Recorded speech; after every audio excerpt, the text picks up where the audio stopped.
اللہ کی توحید پہ آ جا.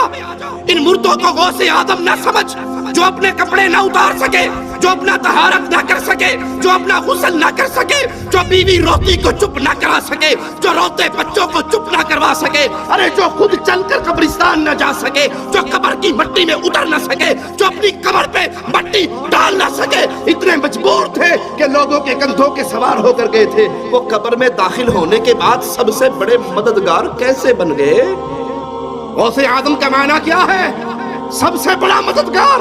اور دھرتی پہ لوگوں سن لو، کائنات میں سب سے بڑا مددگار صرف ایک ہے، اور وہ نہیں ہے جو مر کے مٹی میں دفن ہو جائے، وہ ہے جو سب کو مارتا ہے، اسے موت. تم کہتے ہو ہمارا بابا انڈیا کا غریب نواز ہے. ارے اللہ کی قسم، کائنات میں غریب نواز دو نہیں ہے، غریب نواز ایک ہے. اگر تمہارا یہ بابا غریب نواز ہے تو اللہ کو کیا کہو گے؟ ہم کہتے ہیں اللہ غریب نواز ہے. کیسے؟ دلیل مانگو ہم سے. وہ مالی کہتا ہے انتم الفقراء، تم سارے غریب ہو، تم سارے فقیر ہو، تم سارے منگتے ہو. نبی، ولی، علی، غوث، قطب جو تم نے بنا رکھے ہیں، اپنے بزرگوں کو نام دے رکھے ہیں غوث و قطب کے، سنو یہ سب اللہ کے در کے فقیر ہیں، سوالی ہیں، منگتے ہیں.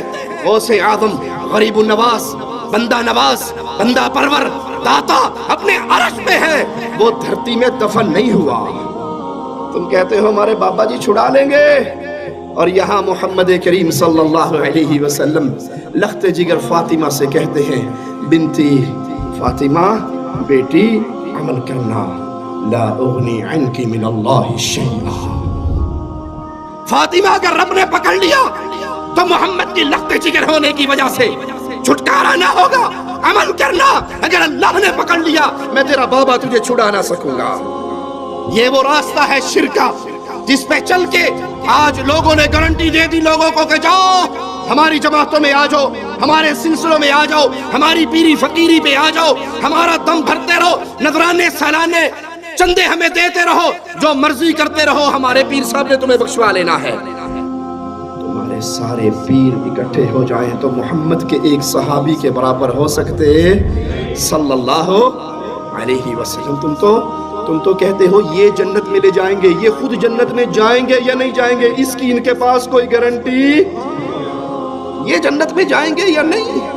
جس امام کو ہم مانتے ہیں، جس امام کو ہم مانتے ہیں، جس کو ہم نے امام اعظم کہا، قائد اعظم کہا، رہبر اعظم کہا، اللہ کی قسم اس کی گارنٹی ہے جب تک محمد دروازہ نہ کھلوائے جنت کا دروازہ کوئی اور کھلوا نہیں سکتا. جب تک میرے آقا جنت میں نہ جائیں کوئی اور نبی جا نہیں سکتے. جب تک مصطفیٰ کی امت نہ جائے کسی نبی کی امت جا سکتی صلی اللہ علیہ وسلم. یہ گارنٹی صرف اہل الحدیث کے پاس ہے. وہ جنت کھلوائے گا، جنت میں پہلا قدم محمد کا لگے گا صلی اللہ علیہ وسلم. تمہارے امام جائیں گے یا نہیں جائیں گے اس پہ کوئی ثبوت اور گارنٹی موجود؟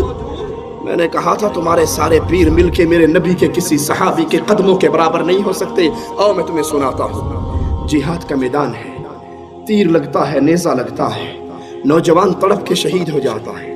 صحابہ کہتے ہیں ہنی اللہ الجنہ، اس کو جنت مبارک ہے. جاؤ اس مولوی صاحب کو سناؤ جو قوم کو گمراہ کرنے کے لیے، اپنے فرقہ پرستی کے بت کو پوجنے کے لیے، اپنی جماعت کے چندے بڑھانے کے لیے، مریدوں کی تعداد میں اضافہ کرنے کے لیے جھوٹ بول رہا ہے کہ ہمارے بابے چھڑا لیں گے، ہمارے بابے جنت میں لے جائیں گے. یہ صحابی رسول ہے، میدان جہاد ہے، مصطفیٰ کا خادم ہے، مصطفیٰ کا صحابی ہے صلی اللہ علیہ وسلم. نیزہ لگا، فوت ہو گئے. ساتھی نے کہا اس کو جنت مبارک ہو. پیارے نبی نے فرمایا، پیارے حبیب نے فرمایا، پیارے مصطفیٰ نے فرمایا، امام کائنات نے فرمایا، محمد الرسول اللہ نے فرمایا صلی اللہ علیہ وسلم کلا والذی نفس محمد بیدہ، اللہ کی قسم ہرگز نہیں، اس رب کی قسم جس کے ہاتھ میں محمد کی جان ہے، اس رب کی قسم جس کے ہاتھ میں محمد کی جان ہے، تمہارے اس ساتھی نے خیبر کے مال غنیمت میں سے ایک چادر چوری کر لی تھی. وہ چادر آگ بن کے اس کو لپیٹ چکی ہے. کون جنت میں جائے گا کون نہیں، تمہارے پاس اس کی دلیل نہیں. جنت میں وہ جائے گا جس کے بارے میں اللہ کہہ دے جس کے بارے میں محمد بتا دیں صلی اللہ علیہ وسلم. باقی حسن ظن کیا جا سکتا ہے کہ انشاءاللہ یہ جنت میں جائے گا اگر موحد ہوگا، اور اگر مشرک ہوا تو اس کے لیے حسن ظن بھی ہو سکتا. آج تم نے مردوں کو غوث اعظم اور غریب النواز بنا کے اپنی جماعت کی تعداد تو بڑھا لی.